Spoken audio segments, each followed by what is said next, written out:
Let's take the conversation forward on that very exciting note. Then we do have Suhail Seth, who's a brand guru, joining us on the show. Thank you so much, Mr. Seth, first things first, for taking time out and Thank joining you. us this evening. First Thank things you so first, much. I just wanted to understand that there's been an expression of interest. How are you really looking at this? In terms of the background that all of this is against, it's quite interesting, like Vishy also talked about. Mr. Poonawalla already picked a 50% stake in Dharma Productions. You're looking at the diversification trend coming in for the brand here. Entertainment is out of the way, sports is up next. What are you making of this move? So over time, if you've noticed, Adar Poonawalla has segued into businesses that are more consumer facing, direct consumer facing. For instance, Poonawalla FinCorp. I think his investment in Dharma, because Bollywood is one of our pillars of religiosity, and now cricket. So if he's looking at consumer facing businesses from a strategic imprint, it makes sense. It makes sense for Diageo to perhaps look at it as well, because they must have spent about $100 million when they bought the franchise. Today it's valued at $2 billion. You're looking at an exponential increase of brand value that is unimaginable. B, Diageo, under its new global CEO, Nick Jangiani, and its India head, Praveen Someshwar, have always said that they are committed to focusing and concentrating on their core businesses, and they've shown results. I mean, you and I both know that Diageo in India has done remarkably well on its assets. It has shelved some of its low value assets and is doing a remarkable thing in spite of the Herculean task it is to run an Alco-Bev business in India. So for both parties, it's an interesting marriage. But as I've often believed, that an investment is only worth the price it is made at. So people will have to examine whether the 2 billion figure is fair. But obviously, the 2 billion figure couldn't have come out from the air, as it were. So there's obvious reasoning, and the reasoning again is simple. Over the years, IPL has shown exponential fan base increase, exponential value increase. We've seen greater media spends. We've seen media spends and we've seen media investments from streaming platforms, from television channels. A lot of that money is plowed back into the franchise owners. So I think actually it's a win win for everyone in this particular case. And looks like it's a win-win for everyone. Since you've talked about religiosity, I also wanted to also take a leaf from what you said about the cult viewership as well when it comes to IPL, right? Because you're looking at some big numbers. We'll come to whether or not this is going to be the start of a big trend. But for now, let's talk numbers as well. Because IPL 2025, you're looking at clocking 1 billion viewers across TV, digital platforms. How powerful is this in terms of reshaping the perception of a brand as well? 1 billion eyes on that brand is what you're looking at. That's a very big number there. It's huge. And you asked a very important question, Shreyanshi. In fact, I think a lot of the marketing people who advise these companies, I don't know why they don't, well, to be blunt, use their brains, because everyone is looking at the staccato way of reaching out. For instance, everyone's saying, oh, we'll take the jersey, we'll take this, we'll take that. No one is looking at fan engagement from a different perspective, from an out of the box perspective. Knowing what Adar has done with his businesses, including his healthcare business, he may have an option, he may have an opportunity to totally reimagine and recalibrate the way fan engagement is done. B, if you remember, when IPL began, it was always believed that, oh, there'd be very strong city linkages. Today, Sanjeev Goenka lives in Calcutta, owns Lucknow. Shah Rukh Khan lives in Bombay, owns Calcutta. Those city linkages are no longer important.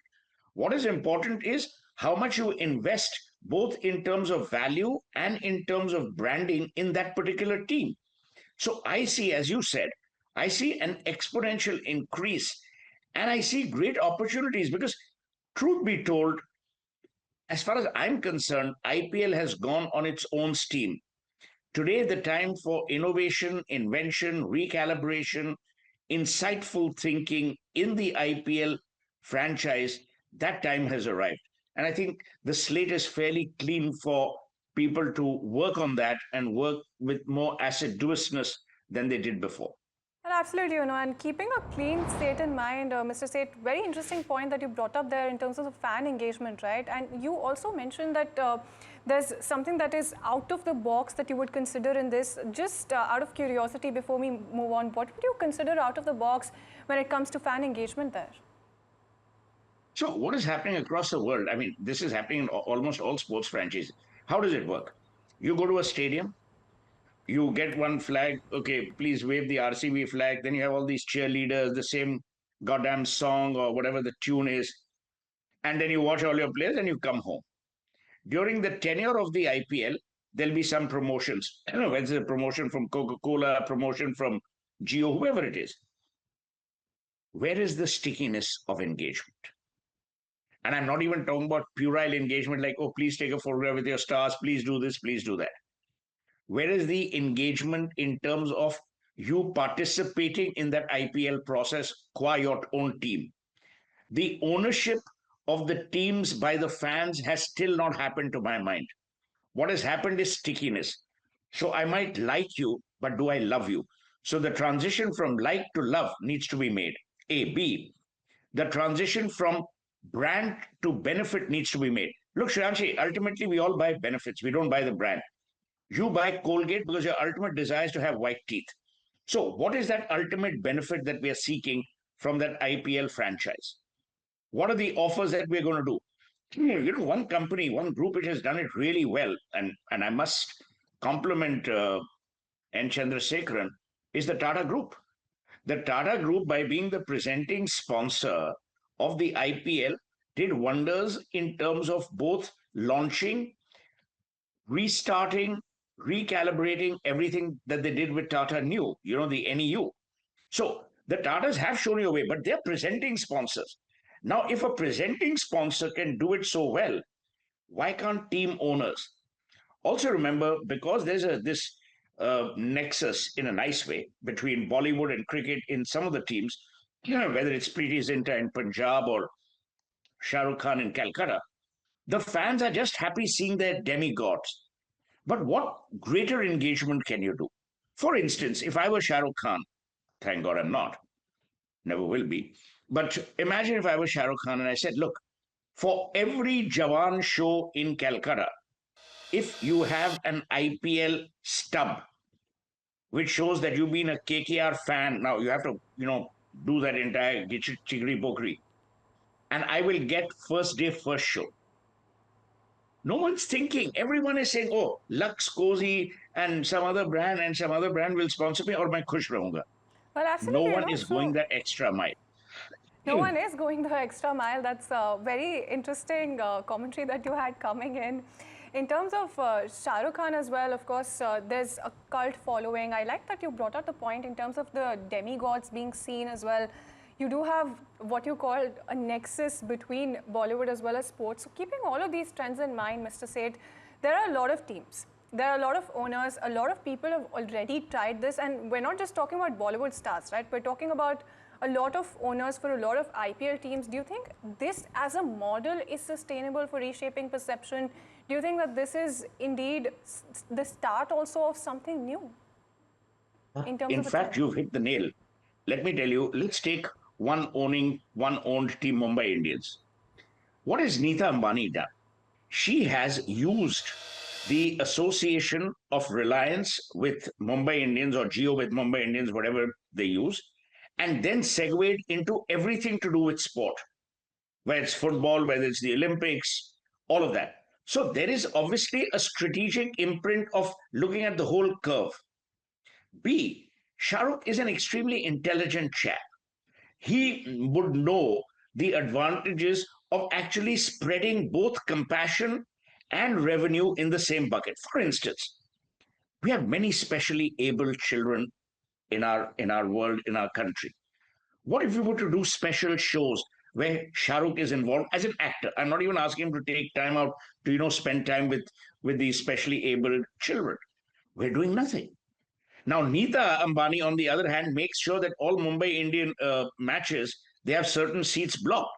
But again, they're not communicating that. And they don't want to communicate with, say, Neki kar kuein mein daal. So I'm saying We can't obviously, Shanshi, on your program, and that too, why should I give these people free advice? We can't on your program now spell out the entire marketing plan for the entire universe. But there are so many ways that people can actually expand their franchise without doing two things. A, making it look crass, and B, making it sound as if we are nicholoing it. We're sucking it out for all that it's worth. My point is that RCB did a fantastic job because Malia, for whatever you might say, he had also bought it as a vanity product. It wasn't Right. only because the category was dark. Today, when Adar Punawala, if he gets the team or if Diageo sells, he can start on a fresh slate.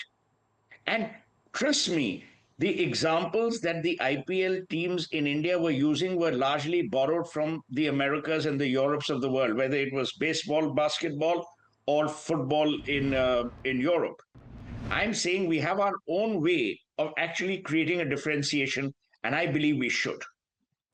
All right, thank you so much, Mr. Seth, for joining us this evening and helping us understand that. I think that's a good start, a clean slate, if you will, that we're starting with in terms of where to go in terms of fan engagement, what this means as a trend as well. Thank you so much for helping us out with that very interesting perspective when it comes to this move. Thank you.